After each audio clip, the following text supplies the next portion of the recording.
Hello दोस्तों, कैसे हैं आप लोग। आशा करते हैं कि आप लोग अच्छे होंगे। तो आज हम इस वीडियो में CDP child develop and paragogy के सिलेबस के बारे में जानेंगे कि सीडीपी में किस किस टॉपिक से क्वेश्चन पूछा जाता है।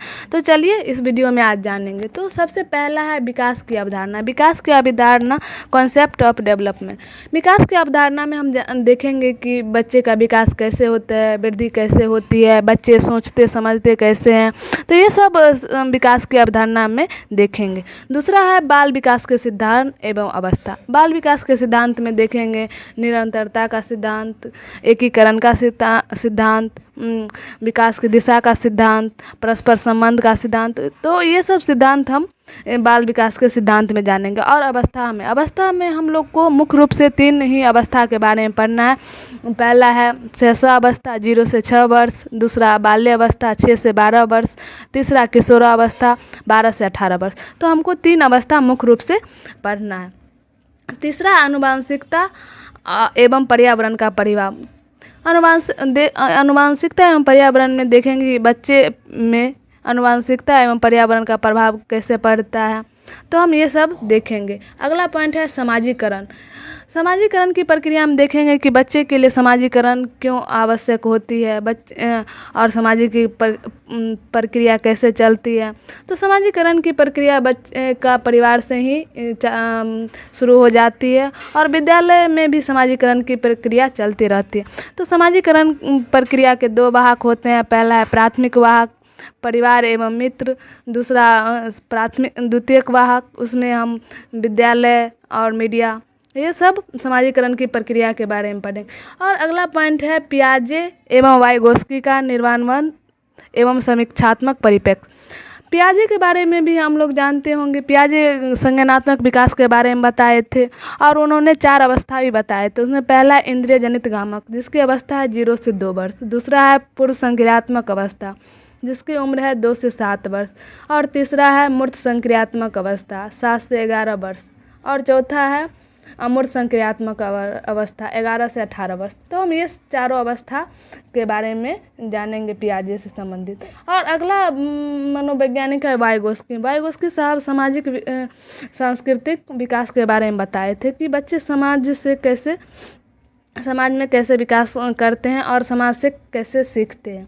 और अगला एक और मनोवैज्ञानिक कोहलबर्ग साहब के बारे में पढ़ना है, वो नैतिक विकास के बारे में बताए। तो हम ये तीनों मनोवैज्ञानिक को अच्छे से पढ़ेंगे। अगला है बाल केंद्रित शिक्षा।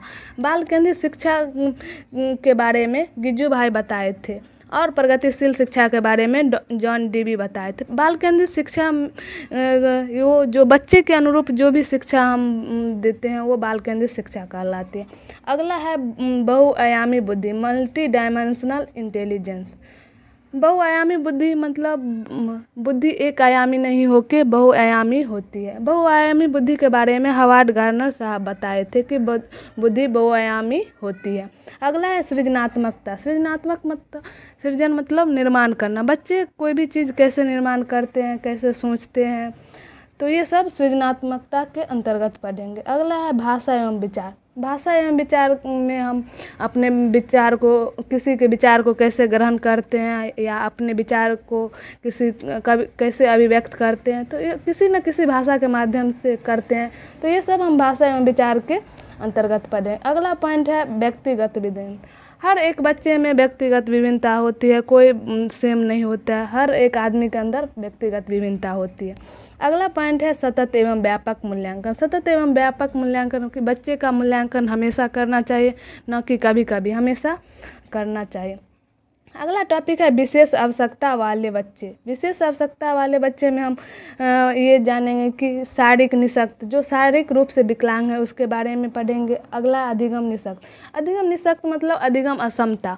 अधिगम असमता जैसे पढ़ने में जिसको असमता होती है उसे डिसलेक्सिया कहते हैं। लिखने में समस्या जिसको होता है डिस्ग्राफिया कहते हैं। और किसी को कैलकुलेशन करने में हो तो उसको डिस्ग्राफिया। ये इम्पोर्टेंट है, इससे हर बार एक नए क्वेश्चन पूछाए जाते हैं, तो हम इसको याद रखेंगे।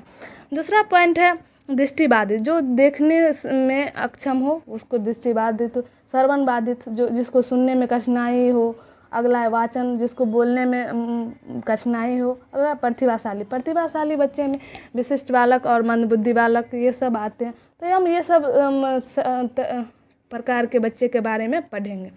और अगला है अधिगम एवं शिक्षण, पैडागोगी। पैडागोगी से भी 10 नंबर का क्वेश्चन पूछा जाता है, तो उसको भी पढ़ना है।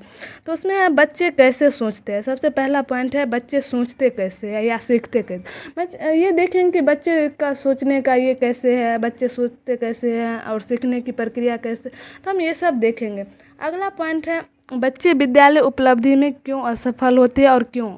बच्चे विद्यालय में असफल क्यों होते हैं, तो हम उसको जांच करेंगे कि बच्चे के असफल होने का कारण क्या है, या उसके शिक्षा पद्धति को चेंज करेंगे। अगला पॉइंट है शिक्षण अधिगम की मूल प्रक्रिया। शिक्षण अधिगम की मूल प्रक्रिया क्या क्या है, तो इसके बारे में भी पढ़ना है। अगला है सीखना एक सामाजिक गतिविधि कैसे है, कि बच्चे कोई भी चीज़ सीखता है तो वो एक सामाजिक गतिविधि कैसे है, इसके बारे में पढ़ना है। और अगला है बच्चा समस्या समाधान करता है एवं बच्चा किसी भी समस्या को समाधान कैसे कर लेता है या किसी भी चीज़ का सृजन कैसे कर लेता है, इसके बारे में भी हमको पढ़ना है। और अगला पॉइंट है वैकल्पिक अधिगम की अवधारणा, कि बच्चे को वैकल्पिक अधिगम कैसे करते हैं या वैकल्पिक अधिगम की अवधारणा में क्या क्या है, तो ये सब हम पढ़ेंगे। अगला पॉइंट है संज्ञान एवं संवेग। संज्ञान मतलब ज्ञान समझ होती है, और एवं संवेग भय क्रोध घृणा ये सब संवेग होते हैं। और अगला पॉइंट है अभिप्रेरणा एवं सीखना, मोटिवेशन एंड लर्निंग। अभिप्रेरणा मतलब बच्चे को हमेशा मोटिवेट करेंगे और उसको हमेशा सीखने के लिए प्रेरित करेंगे। तो ये सारे पॉइंट बाल विकास का सिलेबस में हम लोग को पढ़ना है। तो हम CDP में आने वाले क्वेश्चन को हम इस टॉपिक को पढ़ के आसानी से हल कर सकते हैं। अगर वीडियो अच्छे लगे तो लाइक और सब्सक्राइब ज़रूर कीजिएगा। धन्यवाद।